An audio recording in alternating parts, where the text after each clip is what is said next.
Nah, ini contoh percobaan melempar dadu 2 kali, ya. Aspek atau variabel acak apa yang diperhatikan di sini? Di sini adalah X, kemudian Y, ya. X adalah nilai dadu pelemparan pertama, hasil lemparan pertama, lempar 1, dan Y hasil lemparan kedua, ya. Nah, semua hasil yang mungkin itu dirangkum di tabel yang sebelah kiri ini, ya. Jadi ada 36 kemungkinan, ya. Contoh untuk yang ini, misalnya kemungkinan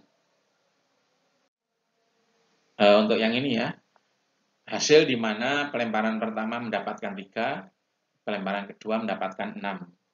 Kemudian untuk yang ini, hasil di mana lemparan pertama mendapatkan 5, lemparan kedua mendapatkan 2, dan seterusnya. Nah, bagaimana probabilitas munculnya setiap hasil? Probabilitas munculnya setiap hasil itu ditunjukkan pada kotak sebelah kanan, ya. Kotak sebelah kanan. Jadi tadi kemungkinannya ada 36. Ada 36 kemungkinan. Kemudian fair-fairan, ya, ini dibagi rata sehingga munculnya X1 Y5 itu sepertiga 6. X6 Y6 sama sepertiga 36, ya, sama besar, ya. Sehingga yang sebelah kanan itu menunjukkan PX, Y, ya, atau peluang munculnya hasil X, Y. Contoh, ya. Berapa peluang munculnya dadu pertama 3, dadu kedua sama dengan 2? Nah, kita lihat di posisi yang sama, seperti 36, ya. Kemudian berapakah P1,6? P1,6. Nah, untuk 1,6 posisinya di sini, ya. Nah, peluangnya seperti 30. Berapa peluangnya P5,3? Nah, untuk hasil 53 itu di sini, ya. Peluangnya seperti 30. Ya, jadi di sini kita akan membahas tentang nilai harapan. Ya. Apa itu nilai harapan? Jadi di sini nilai harapan dari variabel acak diskrit adalah rata-rata tertimbang, ya, terhadap seluruh kemungkinan hasil, di mana penimbangnya adalah nilai probabilitas yang dihubungkan dengan setiap outcome, ya. Nilai harapan diperoleh dengan menyatakan setiap kemungkinan hasil X dengan probabilitas PX, kemudian dijumlahkan hasil perkalian tersebut. Nah, mungkin kedengarannya rumit, ya, tentang nilai harapan, tapi sebenarnya sederhana, ya. Nah, saya beri contoh saja, ya, tentang uji coba atau percobaan pelemparan koin. Ya, pelemparan koin.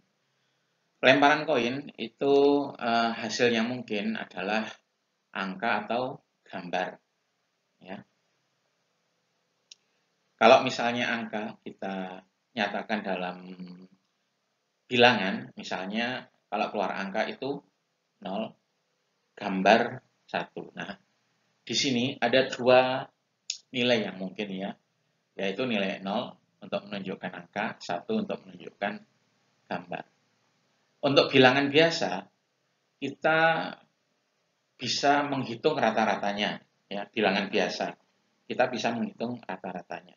Jadi kalau rata-ratanya adalah dari setiap hasil yang mungkin, ya, 0 tambah 1 bagi 2. Nah, seperti itu kalau bilangan biasa. Namun 0 dan 1 di sini bukan bilangan biasa, ya, tetapi adalah variabel acak.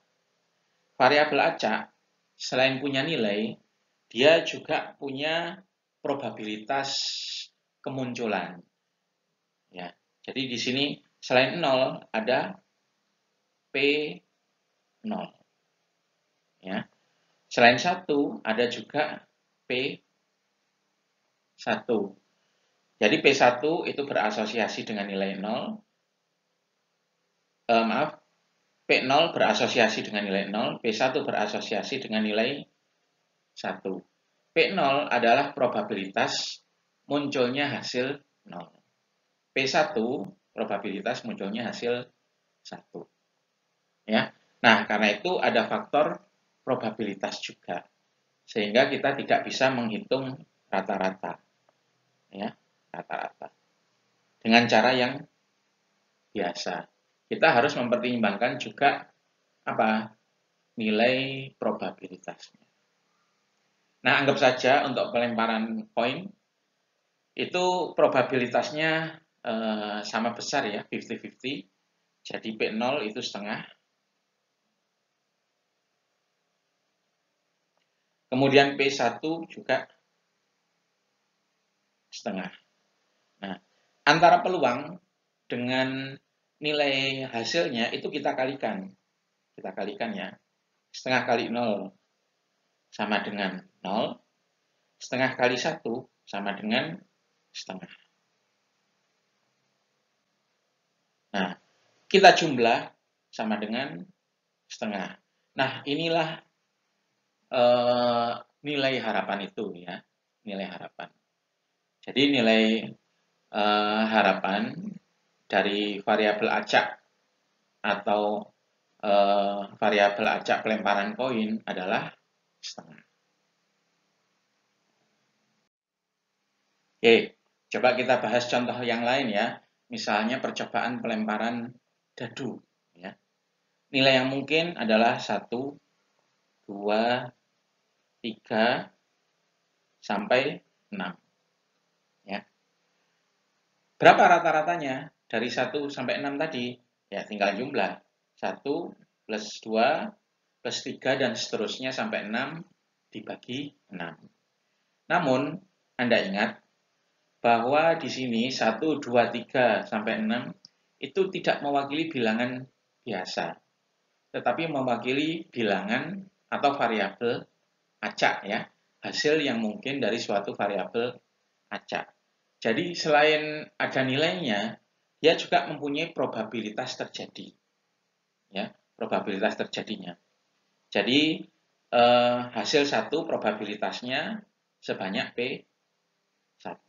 Hasilnya 2 memiliki probabilitas terjadi P2.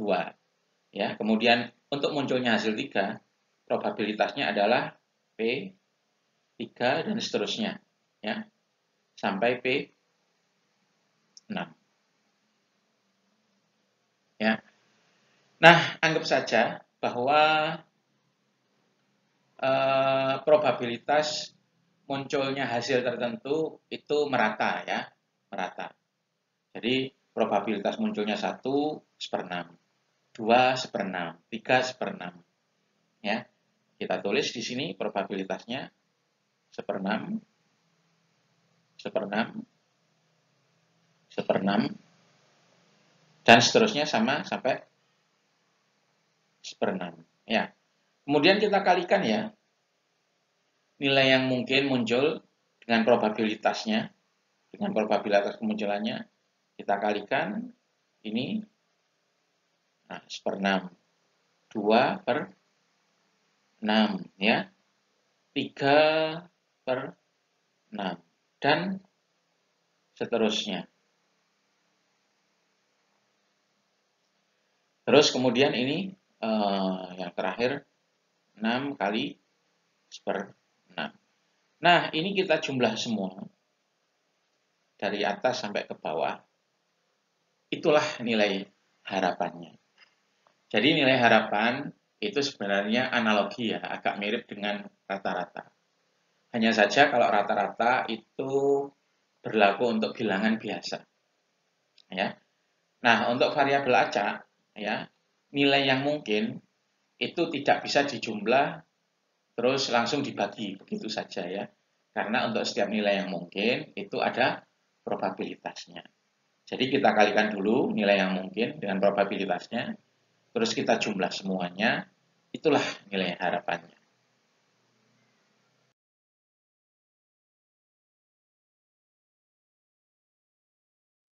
Nah, contoh untuk menghitung nilai harapan, ya. Jadi misalnya kita punya variabel acak X, ya. X adalah banyaknya pesanan dalam satuan masuk selama 1 minggu, ya. Kemudian Px itu probabilitas terjadinya X, ya. Nah, di sini bisa dilihat tabel distribusi probabilitasnya, ya.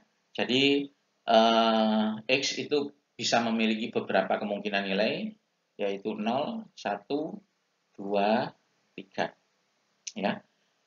Untuk 0, artinya dalam minggu itu tidak ada pesanan barang yang masuk, itu probabilitasnya adalah 0,125. Untuk 1, jadi dalam 1 minggu ada 1 pesanan masuk, probabilitasnya 0,375. Sekarang hitung nilai harapannya. Nah, mudah ya. Jadi tinggal dikalikan aja 0 kali 1,25, berapa hasilnya? 1 kali 0,375, berapa? 2 kali 0,375, terus tambah 3 kali 0,125. Nah, semuanya itu dijumlah, ya, dijumlah. Sehingga hasil akhirnya kita mendapatkan 1,5, ya. Itu adalah nilai harapan, ya, nilai harapannya. Apa arti 1,5? Apakah itu berarti dalam 1 minggu ada 1,5 pesanan masuk? Bukan, ya, bukan. Jadi kalau kita mengadakan survei selama beberapa minggu, artinya seperti ini ya. Kalau misalnya kita mengadakan survei selama beberapa minggu, misalnya 10 minggu ya, minggu pertama, minggu kedua, ya, minggu ketiga, dan seterusnya, sampai minggu ke 10. Ya, misalnya minggu pertama pesanan yang masuk 2, minggu kedua 0, minggu ketiga 1, dan seterusnya ya. Misalnya minggu ke-10 3. Nah, kalau jumlah pesanan masuk itu kita rata-rata, maka hasilnya itu akan mendekati 1,5. Ya. Makin banyak minggu yang kita survei, hasilnya itu semakin mendekati 1,5. Jadi kalau misalnya kita survei 20 minggu, maka rata-rata pesanan yang masuk pasti mendekati 1,5, ya. Kalau 30 minggu akan lebih mendekati lagi hasilnya. Nah, itulah maknanya, ya. Jadi nilai harapan itu analogi dengan min, ya, tapi tidak sama persis.